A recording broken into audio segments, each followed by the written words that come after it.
Welcome back to Naruto Anime Review. This is part 5 of this year 13 or 14 part series. I haven't really decided yet how far I want to go with it. Just going as far as basically I've seen stuff for the show so far. And pretty much right now, for this particular part, I'm only reviewing seasons 7 and 8 of Naruto Shippuden. 7 by far... I'm sorry, this one first. 7 is the shortest season of the whole series, being only 8 episodes. Yes, I have no idea why they thought this was a good idea for a season, but there it is, season 8. This is the season they introduced this character named Yukanda, I think it's how you pronounce his name. Yeah, he's this guy who apparently can blow bubbles out of this flute. And that is apparently one of his abilities. He's really not interesting of a character, and he's not the primary focus this season. Well, he's actually one of the focus, but he is so boring of a character. The guy barely expresses an emotion. The guy is mopey a lot of the time, and he wears a kimono. Nothing wrong with wearing a kimono. It's just the fact the guy is so boring as a character. And apparently there is this girl who basically has a thing for him and wants to be his student. So she wants to be strong as him, and this girl happens to be the granddaughter of a creator of a very powerful jutsu, which is a forbidden jutsu. Basically, the jutsu is a city killer. Yes. Pretty much, the jutsu is pretty much powerful enough to destroy an entire city. When it is explained, when the third Hokage found out about this particular jutsu, he demanded the Fire Lord that have this particular jutsu be classified as forbidden jutsu and to be put under the Hidden Leaf's protection. Fire Lord was probably like, okay, fine. I get the reason why you wanted this to be a forbidden jutsu, because this thing is so powerful. Because this can even threaten him. Yes. But that's simply the origin. That's how the forbidden... It's never given a proper name. It's just referred to as the forbidden jutsu.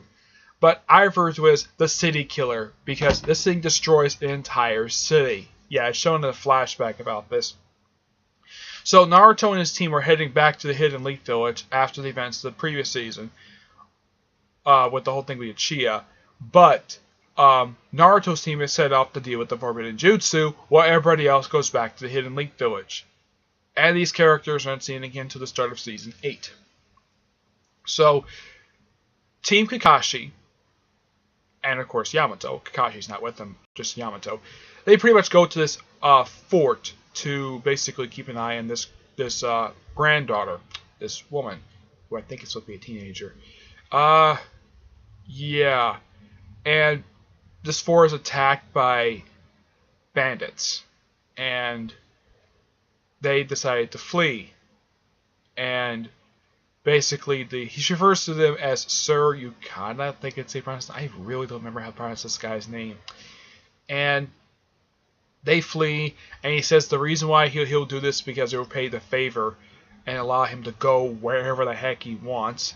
It's later explained the guy is a rogue ninja who is responsible for killing his master, despite the fact he has explained that he killed him on accident, because he was trying to remove the six-tailed slug from his body. Yeah, he's a Jirajigi. And he never tells Naruto. At all. The whole season. Naruto himself doesn't find out until later, after the guy dies. I am not kidding. It's after this guy dies, that's when he finds out that he was a Jirajigi. Yeah. So, pretty much, yeah, and they also have a confrontation with the Anbu Black Ops members, Anbu Black Ops from the Hidden Mist. And of course Naruto takes out one of them with a Rasengan. And they get into a brief scuffle until Yamato tells him to knock it off. And of course Yamato talks to the leader of them. Basically, yeah, they're allowed to basically allow him to travel with them, to keep an eye on him till the task is done. Because, yeah, Yamato tells them basically, if you take him back to the Hidden Leaf Village, back to the Hidden Mist Village, the girl will follow you and she will never give up on it. And he's like, okay, let him do this thing and then come with us. Fine. So, yeah. Of course, there's seeds planted in this season basically help sets up the next season. with the Akatsuki. So, turns out the leader of the bandits is actually a former student of the girl's grandfather, and apparently he wants to use the jutsu to do whatever the heck he wants. And apparently part of the jutsu is actually in her back. I am not kidding. They actually don't show it a little bit later. She shows it up like, even the guy is basically like, "Why are you taking off your clothes for?" And then she just turns around. She's like, not actually taking off her clothes, basically just showing off her back. And there's something there. Because she doesn't want to keep any secrets from him. It's like, okay, fine. Naruto himself sees it later, and of course he explains that he apparently has suffered to the same thing because he's the host of Nine-Tailed Fox. And of course, apparently the girl actually volunteered to put that thing in her back. And apparently this actually controls the power of the jutsu. Yeah, that's how it was explained. It's a really oddball, and the thing kind of ends with apparently the Black Ops people getting killed off by Pain. And the guy being captured by Pain, and of course, him just flying some bubbles, and of course, before they decide to leave and go on travels and tell them Black Ops, basically, he's going to do some traveling with a girl after the jutsu's moved from her back. Of course, the jutsu himself is completely destroyed, but yeah. Weird season. I do kind of recommend watching it because it sort of advances the show a little bit. But it's kind of a weak season in a way, despite it being really short. I mean, if you watch it, you can probably breeze through it in just a few hours at most.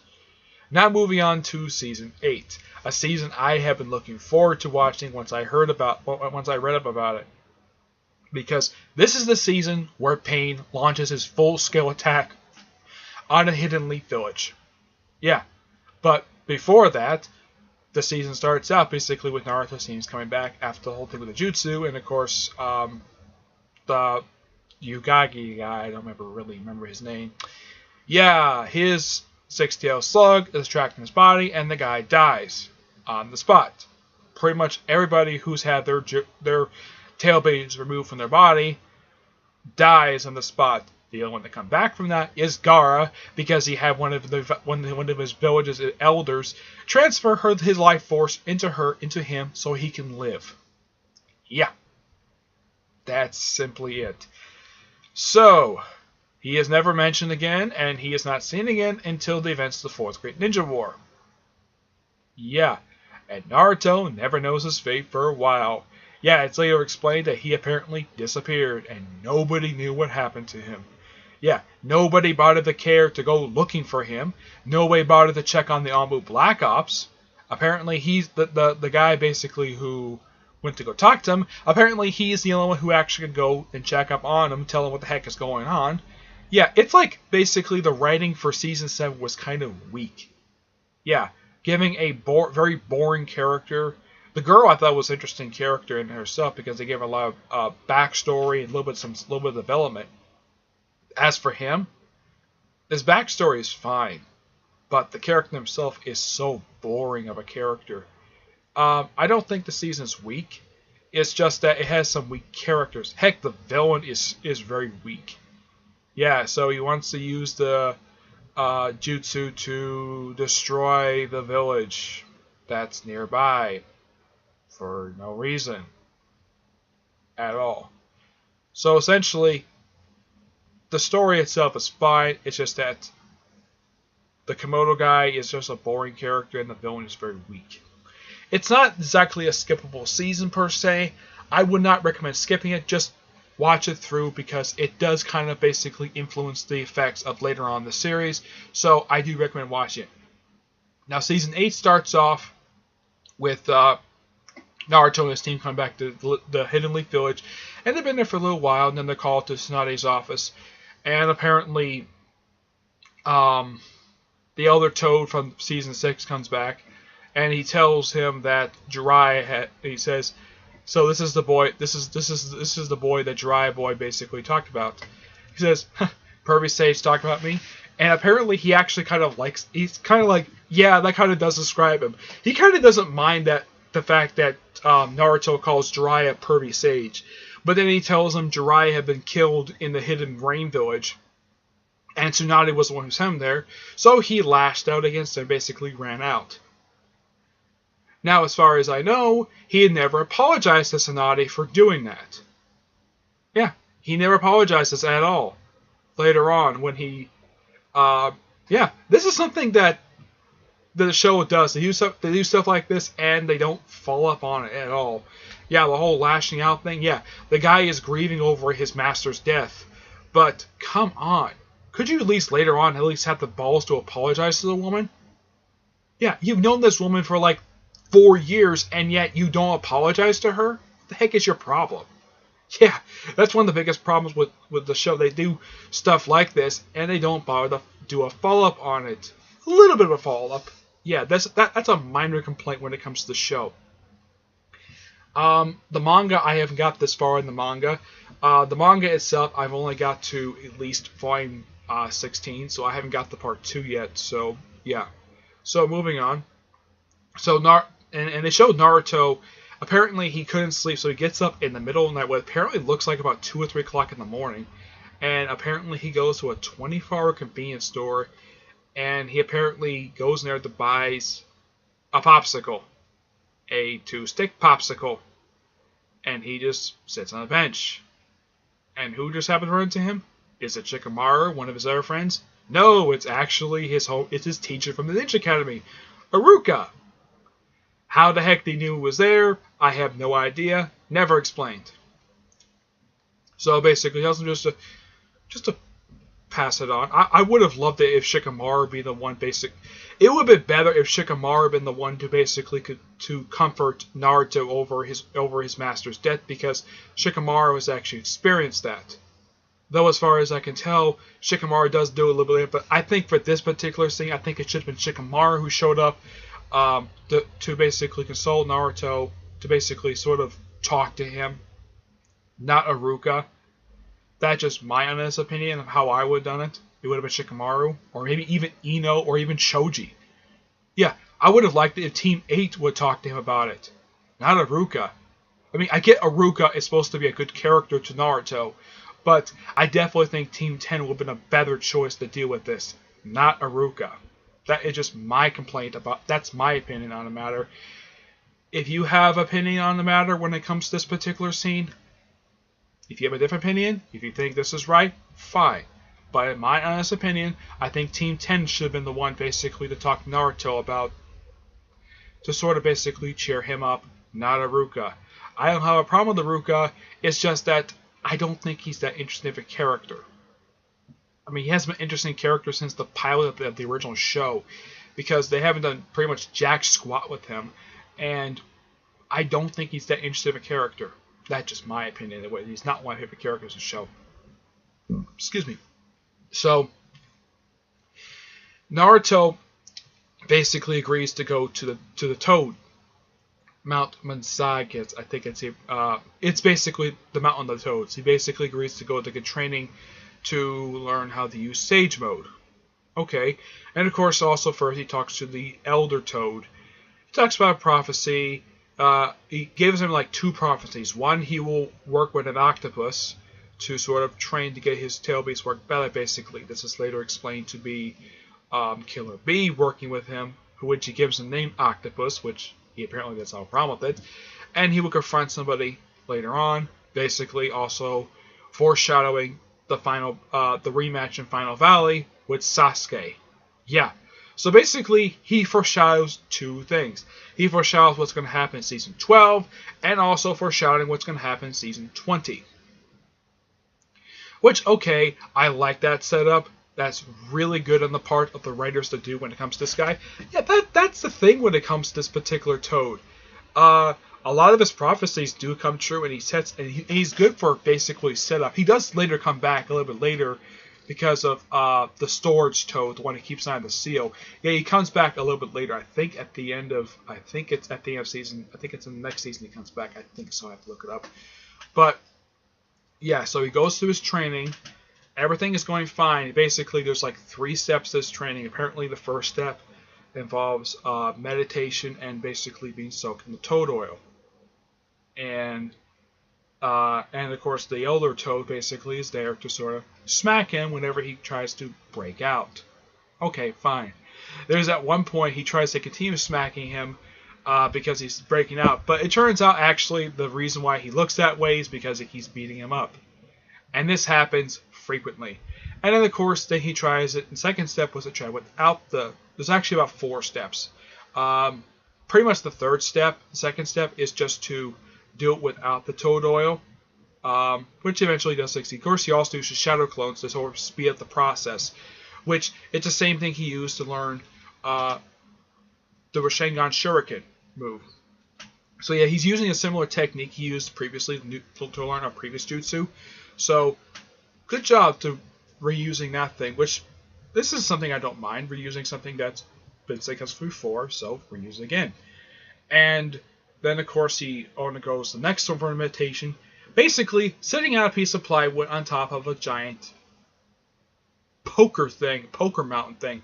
Yeah, sitting on top of a peak, meditating. It takes him a while, but he does eventually get it. And of course, the last, there's like 2 other steps, actually about 5 steps. 5th step, basically, he never got a chance to do, because that's when the Hidden Leaf Village attacked. But the 4th step was basically using the Sage Mode strength to lift up a statue. That's really what they built. That's really the 4th step, basically, of the statue. Which was simple enough, but he ended up knocking over a bunch of statues, which he did put back up. And then, of course, he tries to go over to the merging thing, the next step, the final step of the Sage Mode, basically merging with the other toad, but apparently the Nine-Tailed Fox rejecting him. It's later explained of why that he was rejected. Apparently he didn't like him very much, and he didn't like influencing Naruto. Yeah, that's explained later on. But that's when he gets the call that something's wrong in the Hidden Leaf Village, so he has to go back. But at the Hidden Leaf Village, the way the attack goes is that first they attack some like small outposts just outside the village itself, and then of course Pain just goes full-blown, full-scale attack, destroying everything left and right, killing a bunch of shinobi along the way. It's never shown if he kills any women or kids, which I'm kind of glad the show did not do that. Just killed a lot of the people who actually are armed with ninjas. Killed the shinobi of the village. And during the course of the battle, Konohamaru, a character who had been there since the 2nd episode, he of course had off-screen learned Rasengan from Naruto, and he used it to destroy one of the 6 pillars of pain. Heck, even his sensei, Aruka, Itsu I think his name is, he was actually surprised that he learned a powerful jutsu. And of course learning shadow clones as well. Yeah, this is actually later explained in a later season of how he was able to do this. Excuse me. But yeah. So you have stuff being destroyed left and right. And then at one point, because apparently they find out from Shizune that Naruto is not in the village, but apparently on the Toad Mountain, he decided to simply use his almighty push to simply destroy the Hidden Leaf Village, creating a gigantic crater with a little ring of ruined buildings. But luckily enough, the reason why not the entire village was destroyed is because Tsunade used one of her powerful abilities to sort of stop it, even though it kind of turned her back to being old. Which eventually she does get out of coma at the end of Season 10. Basically, at this point, she falls into a coma, and she stays in the coma for 2 seasons. Yep. So, yeah. So, Sakura is yelling for Naruto to get there as quickly as possible. And then, of course, he comes with a small armada of toads. And he's wearing his sage robes, which he does later on in... he doesn't wear it that much. After this one time, he doesn't wear the robe ever again. He just goes to sage mode. His sage mode is simply a orange eyeliner. And his eye apparently forms to like a one rectangle thing for his pupil. Yeah, but it's a very powerful mode. So... And when he gets there, he demands that all the villagers basically don't interfere in the battle between him and Pain, because he doesn't want to get hurt. Basically, of course, Tsunade, he tells him after Tsunade tries to help him, but she gets taken out, so she gets whisked away to safety, and he takes on the Pains pretty much by himself. Pain, of course, summons his 3 monsters, so basically, since he brought along with him 3 giant toads, they take on the giant monsters. Yeah, one of the toads happened to be Chief Toad, a particular toad Naruto would summon on an occasion during the course of the first show and this one. And of course, he ran into him on the Mountain Toads, of course. Yeah. And then at one point, after Naruto pretty much destroyed all the pillars of pain, he gets pretty much pinned down by the last one. Basically, he gets a metal rod put through his hands. And then while Pain is talking, he gets put 5 other things in him. And despite all this going on, Hinata decides to run out basically to go and help him. And pretty much she's able to basically talk about basically how she wants to protect him this time, because usually he's the one protecting her. And she sort of confesses that she's in love with him. This is never exactly followed up on even after this. It takes him like 2 years. It takes him like 3 years to finally realize that he's in love with her too. Of course, that this is never followed up on to the film The Last. And she's able to take out like 3 of them. And when she's pretty much almost done taking them out, despite the fact she's getting a beating from Pain. And then she gets pinned by Pain.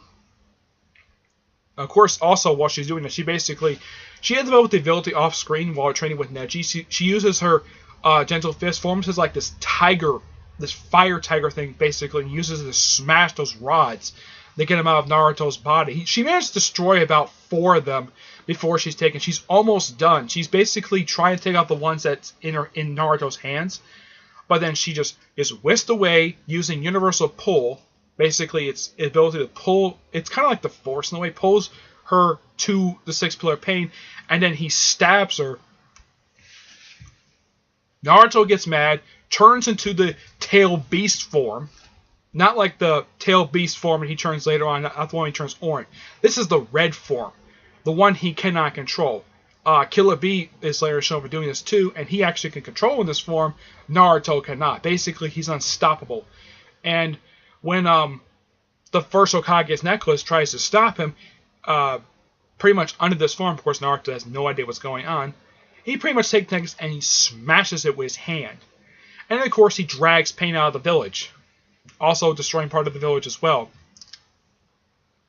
And then, of course, you have it where Naruto, under the influence of the Nine-Tailed Fox, basically has Nine-Tailed Fox influencing it to remove the seal, so he can basically fully destroy Pain. He's at one point where he's up to almost about 8 tails. He's almost up to, look like he's about to turn into a version of the Nine-Tailed Fox. And then he's stopped by a chakra, a ghost of his father, Mento Nezumi, I think that's how you pronounce his name. Basically, he stops and basically tells him that he's his father, and he's the one who named him. Of course, Naruto basically punches him, basically for good reason, because he's the one who put the fox in him. And he explains the reason why he put the fox in him, because he believed Naruto's body can control the chakra. So he stops him, talks to him. It's a really good conversation, and he said he's the one who named him Naruto. Of course, it's later explained in a flashback that he takes the name from a book that he read. He takes it from Jiraiya's first book. He names Naruto after the main character of Jiraiya's first published book. Yeah. So, basically, he uses his last shadow clone because basically, here's something interesting though. Naruto was a genius when it comes to this. He was very smart doing this. He basically created 3 shadow clones, had them all go into sage mode, had them as backups, just in case. Now, he managed to use 2 of them during his regular battle of Pain in the Hidden Leaf Village. He used his last one to get out of this mini moon thing he was trapped in. So, he goes back into sage mode. He uses a Rasengan to destroy the last pillar, takes one of the rods out of the 6th Pain, takes all the rods out that's in his body. Doesn't take out the ones in his face for some reason. I don't know why he does not. So he takes them all out, puts one in himself just to figure out where the heck the guy is, where the real Pain is. And of course, the one that he attacked, that's actually Yagito, I think it's the pronounced name. He was one of Jiraiya's students. And he goes to this paper tree. I'm not kidding. It's a paper tree. Excuse me. And he rips the thing open, walks in. Of course, during when he's training, he was given a copy of Jiraiya's first novel, and he read it. He was asked to read it by the Toads. He's like, okay, fine, I'll read it. Don't have a problem with it. And he read the whole thing when he was there. Basically, whenever he wasn't training, he did it when he was during his free time when he was there. And he explains to him like what does he seek. It basically, like when he was in the village, he says he desired to kill him because of what he was doing. And Naruto told him before. This is of course Nagato. That's his name. He has red hair and he's freaking thin. You can see his bones. He's got like this metal thing in his back. Yeah, it's explained in a flashback how the heck that happened. Apparently, got in contact with the Gato statue. Yeah, that's never explained. And Nagato has a version of the Rasengan eyes. Yeah, he has that. It's basically the next form after American Sharingan. Yeah, it's actually explained in the shelf. That's actually the next form. And Sasuke himself has one of those eyes as well. Except not both of his eyes, basically one of them. And he basically just tells them that all this other stuff, like he believes in Jiraiya, believes in peace. And he also tells them that that the main character of the book is has the same name as him because he's named after this character. And he also explained later on that Jiraiya was basically inspired to do this novel by he remembers a particular student that inspired him to do this novel, and it was Nagato. And because of this conversation he has with him, Nagato decides to do Rhine Rebirth. What is his particular ability? Pretty much, it's a mass resurrection ability. Pretty much brings back everybody who was killed by him. And Kakashi was one of the people who was killed, was actually one of the people who died. Him and, of course, Choji's father, who actually died as well. But everybody who died during Nagato's six-pillar pain attack on the Hidden Leaf Village, everybody was resurrected. And I do mean everybody. And while this is all going on, while he's battling pain, Sakura heals Hinata. And she becomes the first character to actually figure out that Hinata is actually in love with Naruto. She doesn't tell Naruto, probably because that it's none of her business to tell her to tell him that Hinata is in love with him. Which, okay, she does know, and pretty much at this point, from what I can tell, Hinata and Sakura become very close friends after this. This is what I can tell. This is implied that they started to become very close friends. Because prior to this, they were friends, but they weren't that close. Basically, when it came to the women characters, basically Sakura was more close with Ino than she was with Hinata or Tenten. But I do praise this sort of development. And she's very happy with Hinata that she's in love with Naruto, so Naruto can stop nagging on him. Though it's kind of implied she may have figured this out a while ago, but she does kind of confirm in her head that, yeah, Hinata is in love with Naruto. Though Hinata herself never actually tells Naruto, but in the film The Last, basically, Naruto was the one who confessed the feelings first. Yeah. But that's a film I'll get to another time. But basically, as soon as Naruto gets back to the Hidden Leaf Village, like this is of course after he defeats Pain, he's proclaimed the village hero and he gets his respect that he's been wanting for years to get. He has earned his respect. He didn't demand it. He wanted to earn it. That was one of his parts of his dream that he really wanted to accomplish, was to get, one, the respect of the village, two, he wanted to become Hokage. But of course he gets sort of an unofficial third thing, basically when he becomes an international celebrity at the end of season 20. But yeah, basically season 8 is a great season to watch. And it's one awesome season. I highly recommend it. But be sure to watch before this because some stuff influencing stuff prior to this. Be sure you have watched pretty much watch everything up to this point. Don't skip anything. There's no filler episodes in season 8. Season 7 is kind of a filler season in a way, but season 8, nope. Season 7 is not a filler season. It's an entire canon season. One of the very few full canon seasons of the show. Highly recommend it. Awesome season. I was very much looking forward to season when I read about it, and I was not disappointed. Though, of course, they did use a clip from this particular season in the film The Last. The particular scene where Hinata sort of confesses her feelings to Naruto. They used that very scene in that film. So, when I saw the film again, I knew exactly where that scene came from because I had already watched it. But when I first watched the film The Last, it was after I complete Season 2. But I kind of figured, though, no, when I watch this film again, I'll watch it much later, like after I finish Season 20, which I did do that. Okay, so that's it for this part. Stay tuned for Part 6. Hopefully, maybe later on today or tomorrow. I'll probably do it. And I'm going to talk about Seasons 9 and 10, and I'm going to talk about the film Blood Prison, which was released pretty much at the end of this Season 10. So I'm going to talk about the Seasons 9 and 10 in Part 6. Okay? But until then, I will see you there. Bye.